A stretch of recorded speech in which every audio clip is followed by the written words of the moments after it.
Hello and good day. This is the Bible Bard. A bard is a storyteller who recites traditional texts in the past, and I'm here to recite and to amplify what the literature of the Bible says about who is God and who are human beings. Here's the place we're at today. Back in episode Bible Bard number 77, the title was The Bible and Slavery, and you can listen to that on Apple Podcasts. The link is provided in the transcript. The Bible Bard quoted what the biblical text says about slavery in the ancient world. Some listeners were offended by the topic, claiming that I was lying when I quoted the biblical text. Of course, I would need to misquote the text to be lying, but the accusers weren't being logical. Their objection was less about textual accuracy and more about condemning the Bible and its God for not abolishing slavery in the ancient Bronze and Iron Age world. The Bible does more than discuss slavery as an ancient social practice and provides guidance to certain societies about how that practice should be understood and engineered. The Bible also uses servitude, bondage, and slavery as metaphors for a human spiritual condition, and you know that in this podcast we're dealing with the Bible as literature. So in today's episode, we want to look at that metaphor. Jesus gives us one of the clearest starting points, stating, quote, "No one can serve two masters. Either you will hate the one and love the other, or you will be devoted to the one and despise the other. You cannot serve both God and money." That's given in Matthew 6:24 and also in Luke 16:13. In this declaration, Jesus presents humanity, if you look at the metaphor, as a servant. And that servant is standing between two possible masters. Service is not, as it is in our day, a neutral transactional activity. It is allegiance. If one master is loved, the other is hated. If one master receives devotion, the other is despised. And Jesus identifies the two masters in his declaration as God on one hand and money on the other hand. And in the text, this is a foundational division in humanity. A person's heart cannot be finally devoted to both God and money. To love God is to reject money as master. To love money is to reject God as master. Comment, this, of course, is a metaphor, so let's not be too literal in understanding the term Jesus uses, money. Remember, his local audience consists of both secular and religious Jews at this time. In the very next verse, Luke adds something about the Pharisees who were listening, and Luke says, quote, "The Pharisees who loved money heard all this and were sneering at Jesus." That's from the NIV. So Jesus is not merely talking about coins, wages, or ordinary financial life. He's exposing a rival devotion in the hearts of people.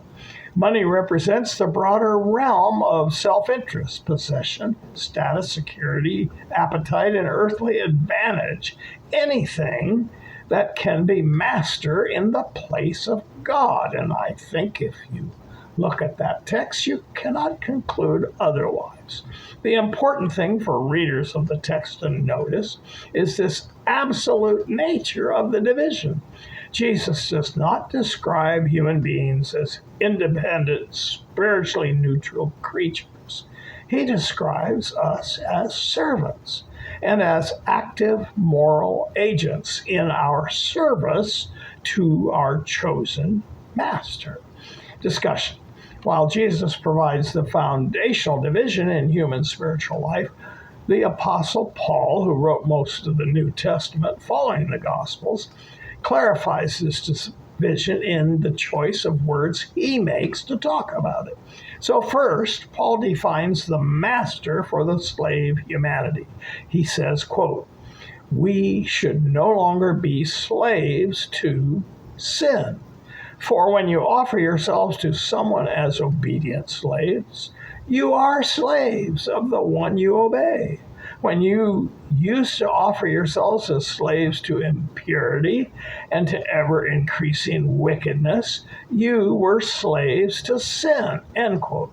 That's from Paul's writings in Romans 6, verses 6, 16, 19, and 20 out of the NIV. This text works really well for everyone in the Roman world audience. That audience, over 2,000 years ago, had a complete understanding of slavery, both as an institution and in actual practice. They personally had observed slaves, both mistreated and abused ones, along with slaves who actually liked their job and expressed devotion to their human masters and served those masters well.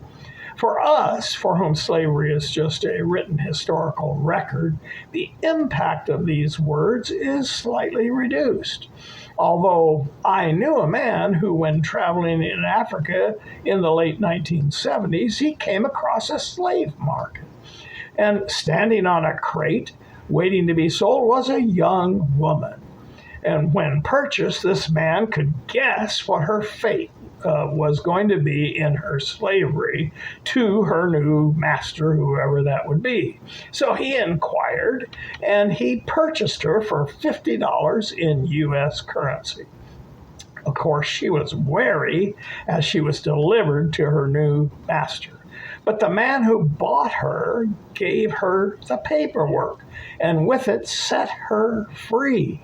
As he handed her the proof of her freedom from slavery, her face lit up with gratitude and joy. She was no longer a slave subject to the whims of her master, but was now a free person able to make choices for herself. Now, not many, I think, of the Bible's critics have ever themselves delivered another human being from true slavery. They talk a lot. Critics themselves are confident in their abstract proclamation of this or that.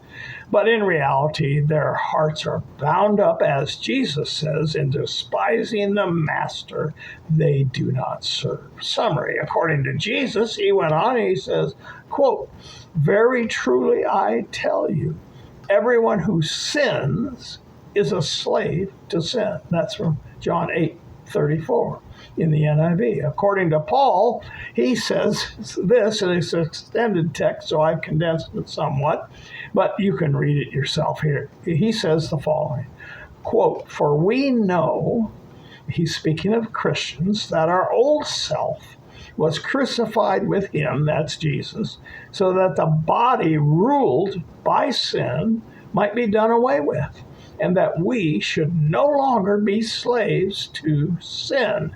In the same way, count yourselves dead to sin, but alive to God in Jesus Christ. Do not offer any part of yourself to sin as an instrument of wickedness, but rather offer yourself to God as those who have been brought from death to life. For sin shall no longer be your master, because you are not under law, but under grace. Thanks be to God that you used to be slaves to sin. You have now been set free from sin and become slaves to righteousness." End quote. That's Romans chapter 6, verses 6, 11, 13, 14, and 17 in the NIV. In this text, we see the completion of this extended metaphor.